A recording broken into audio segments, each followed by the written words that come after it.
Irán sufre la mayor sequía en sus últimos 60 años. El rial, la moneda de Irán, vale un solo dólar alrededor de 1.400.000 riales. Y después de 132 años, el bazar más grande de Irán, el bazar de Teherán, tuvo que cerrar por el tema de las movilizaciones. Pero, ¿qué llevó a este tema? Porque pensar a Irán, un país de Medio Oriente, desde la lógica de Occidente, puede ser muy incompleto. Por lo cual, el día de hoy vamos a explicar un poco más por qué se están dando las movilizaciones en Irán y más que todo responder cuáles serían los escenarios del futuro de la República Islámica de Irán. ¿Cómo estás, Pato? Muy buenos días. Bueno, el tema de Oriente realmente es capital de importancia porque está por allí, fluye todo el petróleo.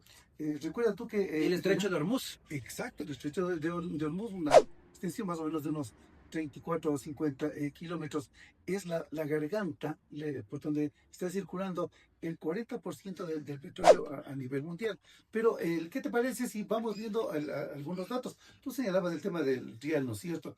Una caída histórica que pasó de 250.000 a 1.5 millones por dólar en un breve periodo. El costo de los alimentos básicos aumentó en 70%, es decir, hubo una crisis de hambre generalizada. La economía estaba ya debilitada, pero ojo, ¿por qué? Recuerda tú que Israel bombardeó zonas productivas y de desarrollo nuclear en junio del 2005.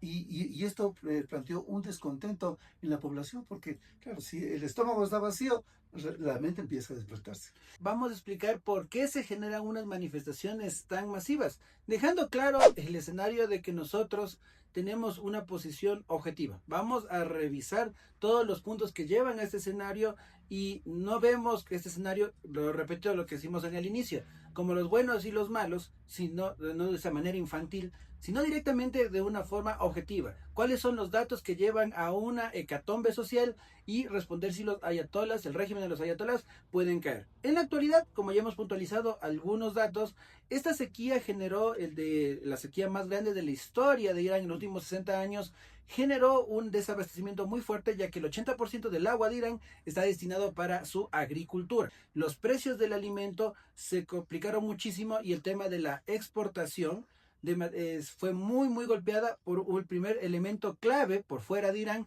que son los bloqueos comerciales impuestos por los Estados Unidos y Occidente contra la República Islámica de Irán. Ellos tienen estos inicios de un programa nuclear y esa es una de las razones que ha justificado Estados Unidos para poder bloquear a Irán, ignorando, por ejemplo, detalles que también Israel tiene ya ojivas nucleares, otros países afines a los Estados Unidos tienen ojivas nucleares, pero no quisieran los Estados Unidos que se repita un escenario como el de Corea del Norte, más o menos. Una república que no es alineada a Occidente, que tenga un arsenal nuclear. El asunto es que todas estas medidas económicas estrangulan la economía de Irán, pero también hay otro elemento, que son las guerras proxy de Irán. Y es que el régimen iraní está gastando muchísimo dinero no solo en su país, sino que está tratando de apoyar militarmente guerrillas y movimientos sociales en el Líbano, también en Palestina y también en Siria, en Yemen. Muchos especialistas están hablando de que estas inversiones y también incluso manejar medios de comunicación internacionales como Hispan TV, por ejemplo, es muy caro y que la economía de Irán no es de una potencia regional y que se está manejando como una potencia regional sin tener los recursos para ser una potencia regional. Y eso les está pasando factura. Y esa factura tiene que ver con un dato en concreto. En base a toda esta política que tiene Israel, los Estados Unidos y Occidente contra Irán, determinó que el régimen suba el 150% del presupuesto de seguridad. Pues claro, la gente dice, "Oye, si no tengo que comer, si no tenemos agua, chuta, ¿cómo vamos a poder enfrentar este proceso de 150% de elevación? Claro, la gente piensa en cuestiones primarias, no va a estar pensando tanto en la geopolítica ni en la geoestrategia sobre el tema de Irán. Y ahí viene un tema muy interesante. ¿Por qué Israel, tú señalabas y ratificamos que la línea pro-occidental sí tiene el derecho, no sé quién les dio el derecho de tener desarrollo nuclear, y cuando otra gente no alineada que tiene su desarrollo nuclear, ahí sí vienen los problemas? Y claro, esto es aprovechado entre otros por la CIA, por el Mossad, para levantar y elevar más aún los temas dentro de la República Islámica. Y ahí tiene un tema doble, ya que también hay que entender a Irán y hay que entender a Medio Oriente no como un todo musulmán. Los iraníes no son árabes, son persas. También, obviamente, es un crisol de nacionalidades, también es un elemento importante, ya que pensar que todo el pueblo, primer error, no todo el pueblo iraní es árabe, no todo el pueblo iraní es persa, de hecho, solo el 48% de los iraníes son de origen persa, y hay otras nacionalidades, una que me es muy cercana, que son los kurdos, que están el 10% menos de Irán, que ellos también tienen sus propias luchas y que de hecho el régimen, los ayatolás, les tiene muy marginados y les tiene muy exiliados dentro del propio Irán. Irán tiene una bomba de relojería con varios problemas ahí mismo, y el asunto es que también previo a esto, Irán, específicamente el país, los persas, sí eran los más occidentales previos a los auges de las repúblicas islámicas. Hay que puntualizar qué tipo de régimen es Irán. Irán es una república islámica por una razón, ya que antes de eso ellos eran una monarquía. Porque para entender el tejido social de Irán hay que irnos también en pasado y sobre todo un evento en 1979 que fue la revolución de los ayatolás contra una figura importante, que el equivalente de nuestro sería el rey, pero ya era el Shah. Entonces, el Shah, claro, es un emperador, ¿no? El señor de los señores, más o menos significa la traducción. En 1925 subió al poder Reza Pahlavi, un jefe militar de ideología nacionalista. En el 1941 le entrega el poder a su hijo. Luego de la Segunda Guerra Mundial, se va cada vez planteando un tema de monarquía constitucional, tipo Inglaterra, ¿no es cierto? Pero en 1935 el primer ministro Mossadegh fue expulsado del poder. Y adivina quién estaba. Oh, sorpresa. Estados Unidos, Inglaterra estaban atrás de lo que le votaron a Mohammad Mossadegh. No soy persa. Para él. Y denominaron esta la operación Ajax. Y le colocaron al Shah, que estaba en segundo plano, y le plantearon como una figura pro-occidental. ¿Pero qué significa pro-occidental? Entregarle el petróleo Y los recursos. y los recursos naturales. Y el asunto es que para que lo entendamos en términos occidentales, sería como que en Inglaterra o en España, en vez de que la figura central es el primer ministro o el presidente, la figura central es la reina, y en este caso ya es con una naturaleza, digamos, ya abiertamente occidental en el caso del Shah, y la revolución islámica ya del 79 con la cabeza de lo que eran ya las juventudes islámicas y el ayatollah Khomeini en el 79, ellos dan un golpe de estado fruto de que justamente esta entrega de recursos la gente lo veía como, o sea, primero, si bien habían élites un poco más acomodadas, sí había muchísima pobreza en Irán y esos recursos no se veían reflejados en el común de la gente de Irán. Para entender un poco esta transición, les recomiendo muchísimo ver la película Persépolis de Miriam Satrapi, en la cual te explica mucho cómo es desde la perspectiva de una mujer. Porque quienes dan esta revolución, pensarlo en términos de capitalismo y socialismo sería muy limitado pensando en Medio Oriente. Aquí el tema religioso tiene una fuerte impacto, ya que este tiempo, si bien sí era muy prooccidental en el tema de la entrega de recursos, también hubo una occidentalización de la sociedad, por lo Una cual, apertura, ¿no es claro, cierto? una apertura a Occidente, y las mujeres musulmanas, si bien sí siguen siendo musulmanas, eran mucho más seculares, algo más parecido a Turquía que pensar en un Afganistán o un Irak. El asunto es No que había el velo, por ejemplo. no había el velo Burka. antes del 79, entonces las leyes islámicas duras no las conocían, pero ya tenían un desarrollo occidental. Entonces, el tejido social de Irán es mucho más, es una mezcla entre Occidente, pero también con una lógica muy fuerte en la élite religiosa. Y entonces, para definir al régimen actual de Irán, hay que hablar de una teocracia, es una teocracia institucional. Es decir, hay una figura que es el presidente, pero la figura central, el ayatollah. El ayatollah Khomeini gobernó en el 79 y actualmente quien gobierna es el ayatollah Khamenei durante 36 años. El asunto es que han venido varios presidentes de Irán, pero quien pone las fichas sobre las sillas es el Khomeini. tú ya El tienes ayatollah, ¿no? el ayatollah. Khomeini. Entonces, ¿y quién escoge este ayatollah? Sería algo más parecido a lo que nosotros vemos con el Papa. Es un consejo de clérigos, en este caso un consejo de teocrático Claro, ¿no? que escoge a Khomeini. Perdón, a Jamenei en este caso. El Entonces, segundo, luego de el Khomeini, tercero. pues, el tercero elegido por este consejo. Claro, con este consejo. Entonces, es una teocracia en toda regla. Y aquí hay un elemento importante ya para entender el tema de cómo ese tejido social se fue pensando para el tema de una guerra religiosa. Irán ha sido incómodo para Occidente porque su lógica no sería como nosotros la solemos ver. Ah, es que estos son los socialistas contra los capitalistas, el Occidente contra el Oriente. No, ellos están pensando mucho más en una lógica religiosa. Es decir, ellos están atacando a Occidente por una lógica mucho más religiosa dura, una línea islámica dura. Entonces tú ves en el contexto de Medio Oriente personas mucho más limitadas en el tema, o sea, digamos que más circunscritas, ¿no? claro, circunscritas y mucho más predispuestas y con un tema muy importante en Medio Oriente, que es el tema de la posición en torno a Israel. Hay países que, digamos que les ha tocado ver con buenos ojos a Israel, más por la fuerza que por otra cosa, y otras poblaciones como Irán, que abiertamente sí no reconoce a Israel como un Estado y habla abiertamente de la invasión de Palestina. Y es precisamente, o sea, el tema que desestabiliza la región, la presencia de Israel, su relación con Estados Unidos y su geopolítica.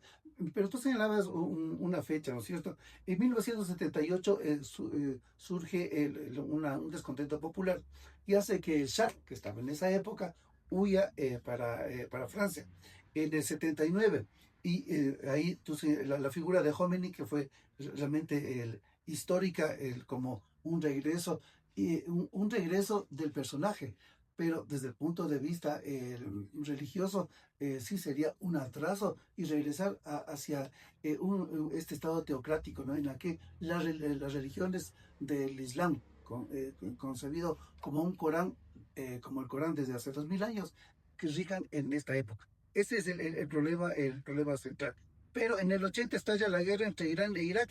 En el 88 hay un hecho, en 1988 el régimen de los ayatollah se calcula que asesina a sus opositores más o menos entre 5.000 y 30.000 personas. Y entre ellos, cabe recalcar, tanto personas pro-occidentales como también miembros del Partido Comunista iraní, porque de hecho en Irán es muy fuerte la presencia del Partido Comunista. Entonces, para que tengamos claro, los ayatolas han tenido un accionar tanto contra las lógicas liberales capitalistas como contra la militancia comunista dentro de Irán. Entonces aquí pensar en términos de izquierda, derecha, occidental sería bastante caduco. Sí, y además, o sea, por eso insistimos tanto tú y yo sobre el tema de que es un régimen teocrático, en que lo central, o lo que le define, lo que lo impulsa, es un tema eminentemente de concepción religiosa. Pero ya nosotros viendo desde el punto de vista occidental, más bien el tema central que hay que plantearlo y decirlo es el tema del petróleo y la posición geopolítica. En los 80, los 22.000, Irán sufre el acoso de la CIA, del Mossad. Un ejemplo, en el 2002, Bush incluye a Irán, ¿te acuerdas del eje del mal? Uno junto a Irak, ¿te acuerdas que decían que tenía armas de destrucción masiva, que tenía agentes químicos? Y llegada a la hora del té, como decimos, En Irak. no hubo absolutamente nada. En Irán, en cambio, se planteó el tema del desarrollo de la industria nuclear. Sí, fueron parte, fueron agencias y vieron. Irán lo que señala es que su parte de desarrollo civil, médico, los israelitas y los norteamericanos y Occidente le dicen, no, eso puede algún rato desembocar en el tema de crear una bomba atómica y rompería el equilibrio, entre comillas, que yo diría monopolio que tiene Occidente, Estados Unidos e Israel, que nunca ha dicho que tiene bombas atómicas, pero que todo el mundo sabe que tiene más de 80 ojivas nucleares. Conectando con lo que pasó en el 79 con la revolución del Shah, le conectamos ahora con el tema del presente. El tema de que en el 2022, si recordamos lo que decíamos de que las mujeres, sobre todo en el tema, no utilizaban el velo, eran mucho más occidentales, pues en el 2022 se comienza a generar un choque con las guardias de la moral y el pudor, del tema de las mujeres. Hay toda una policía desplegada en torno a ejecutar la ley y la lógica del Corán, y el asunto es que chocar en no sacarte el velo podría ser una sentencia de muerte en el caso de Irán. El asunto es que también hay un choque en el tema de lo que es esta lógica, de lo que sería a largo plazo, pues una revolución también en lo moral y lo ético, ya que una gran cantidad de la población joven de Irán ya no conecta con la lógica religiosa de los ayatolas. Entonces hay que también complementar un tema. Si bien hay grandes, volvemos ahora al 2026, en la que ya hay grandes movilizaciones en la actualidad, también hay que entender una cuestión. También hay movilizaciones en favor de Irán, porque aquí aparece una figura clave, que es el hijo de este Shah, quien también huyó y que actualmente vive en los Estados Unidos. Coincidencialmente. Claro, que se llama Reza Pahlavi. Reza Pahlavi comienza a pugnar sobre todo, ¿y en qué grupos? En la diáspora iraní. Personas ya totalmente occidentales y totalmente con una posición más capitalista, que están diciendo que lo que están pidiendo los iraníes en Irán es el regreso del Shah y el regreso de la monarquía, cosa que de hecho no es así. Las banderas previas a la revolución iraní, la que podemos ver a un león en el centro de la bandera, el otro es un símbolo más islámico en la bandera actual de Irán, pues se ve presente en lo que son las manifestaciones de Occidente, la diáspora iraní, más no en las protestas locales. Las protestas locales se constituyen por sectores de estudiantes, sectores de mujeres, también de las poblaciones kurdas, que de hecho ellos serían los únicos que podrían plantearle un enfrentamiento real a la Guardia Islámica, ya que serían los únicos que están armados, y también de sectores mucho más ligados a lo que sería comerciantes, ya que ellos están sufriendo el tema de la devaluación del rial y el tema del golpe real del tema de la agronomía. Como ya lo dijimos, es que se ve a los ayatolas como un régimen que está pensando demasiado en lo que está pasando en la geopolítica internacional y muy poco en el bienestar y el poder adquisitivo de los iraníes, por lo cual las manifestaciones no son para que caiga un régimen, sino son para que haya una vida decente en Irán.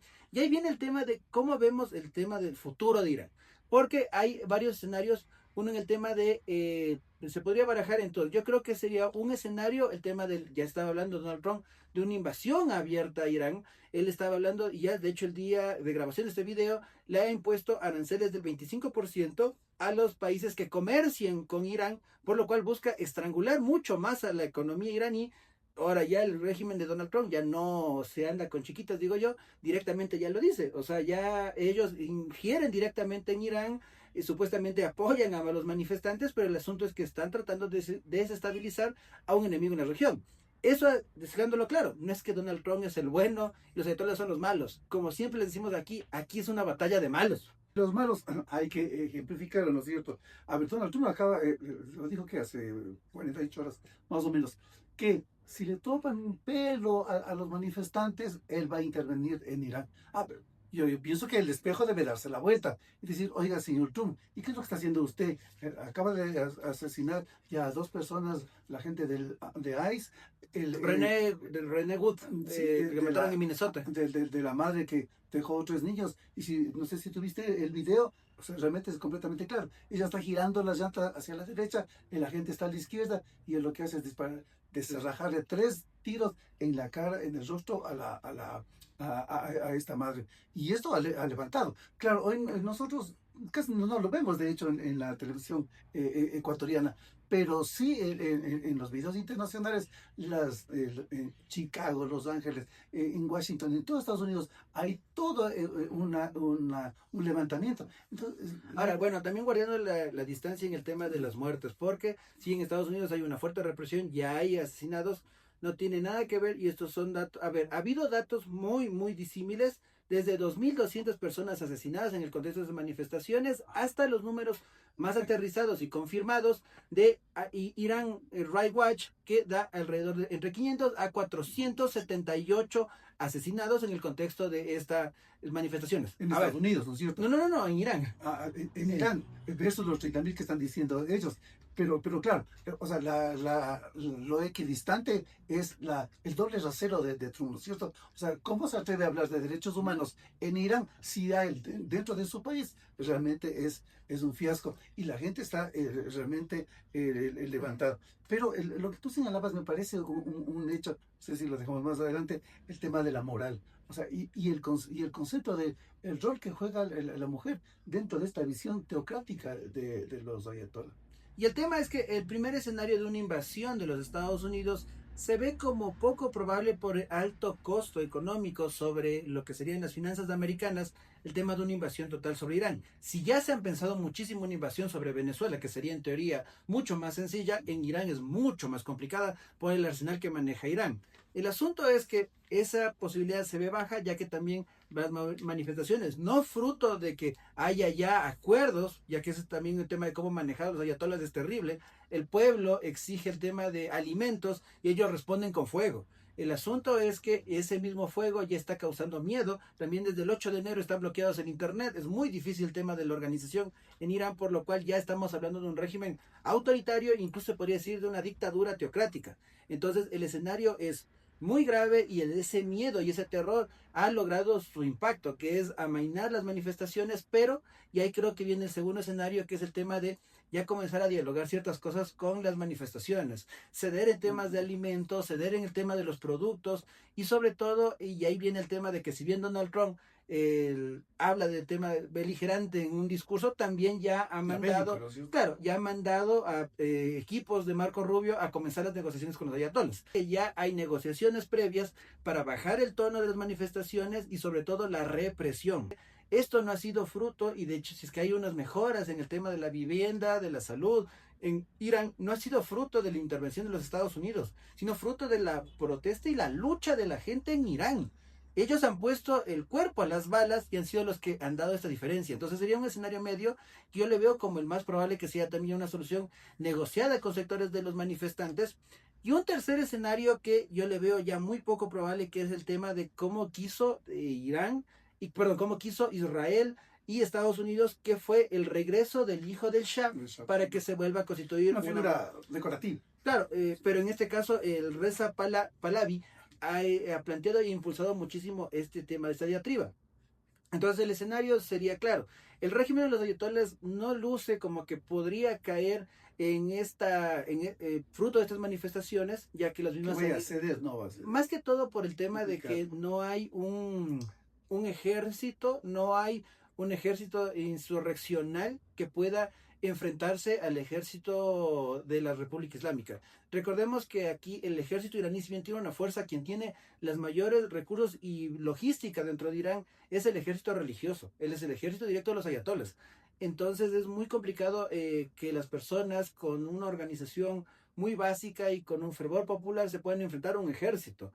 Entonces ahí se desinfla bastante el tema de la situación y de hecho ya le está pasando en este momento, pero también deja marcado que también el pueblo iraní ya no conecta del todo con el tema de esa lógica musulmana ultranza. Es que es básicamente el tema de la juventud. O sea, el tema de la globalización ha determinado que los jóvenes ya tengan otro tipo de valoración. Y regresamos al tema de los valores. Si el ejército iraní tiene una lógica teocrática, religiosa, va a ser muy difícil que se pueda equiparar, por ejemplo, a lo que sucedió en Venezuela, que fue mucho más pragmático, ¿no? Temas del petróleo, entonces le ponemos a la figura de Daisy Rodríguez, le entregan cabeza de turco a Maduro y que siga fluyendo el petróleo. Acá no, la lógica del ejército iraní es teocrático, es un problema religioso. Entonces ahí son los infieles versus ellos que sí son los fieles. Entonces, aunque ya hay lo que llamarían infieles dentro de los mismos musulmanes, que buscarían a largo plazo algo parecido a lo que pasa en Turquía, que sería un gobierno, sí, autoritario actualmente como Erdogan, pero sí con una lógica mucho más secular, mucho más cercano no a una dictadura teocrática, sino más a una lógica de una democracia islámica.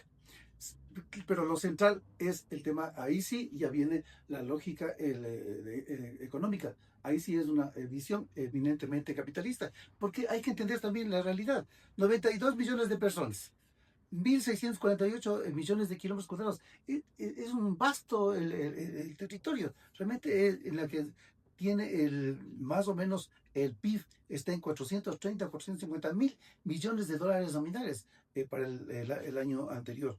Y entonces decíamos, si en los tres escenarios que tú lo planteas, ¿cuál sería lo más certero que podría pasar? Me Salir a parece, negociar. eso sería lo racional, salir, entrar a negociar. Ahí tendría que ver con los sectores moderados que hay dentro de Irán para que puedan hacer una transición.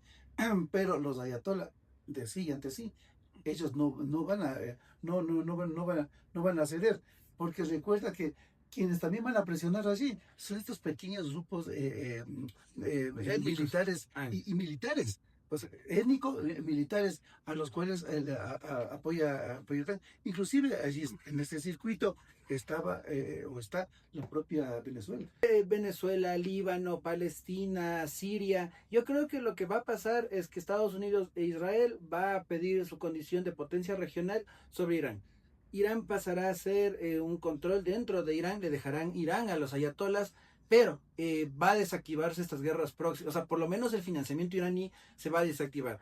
Es muy doloroso por el tema de Palestina, por ejemplo, también el Líbano, Siria, es decir, todas estas guerras, digamos, estas guerras frías que se han ido generando en el continente van a dejar de tener un financista, que es Irán. Y creo que ese va a ser lo que le van a pedir tanto Donald Trump como Benjamín Netanyahu a Irán, que baje el tema de la conflictividad regional para que dejarles gobernar en Irán. Entonces tú dices que Estados Unidos e Israel, comparto, le van a plantear, digamos, un diálogo para poder de rebote bajar el financiamiento a todos estos grupos políticos militares que están en contra de la política de Israel y de Estados Unidos. Y como contrapartida, ellos le dirían, ¿sabe qué? Ya no le vamos a invadir. Pero el tema central y el tema de fondo como eje está en que el mundo está entrando en un discurso eminentemente militar y guerrista que no quisiéramos que nos conduzca hacia una conflagración mundial, como es una tercera guerra mundial, porque Donald Trump está caminando precisamente hacia allá. Igualmente, en los comentarios les invitamos a que ustedes puedan opinar qué es lo que opinan sobre el tema de la República Islámica de Irán, cuál creen que va a ser su futuro. Y sobre todo, no se olviden de seguirnos para que ustedes también tengan, si llegaste a este punto, asumo que te gusta mucho lo que conversamos en este espacio, así que te invito a que nos sigas para que te informes de una manera más completa sobre lo que sucede en Ecuador y el mundo. Recuerde, este es un espacio que estamos bien informados para que usted se informe mejor.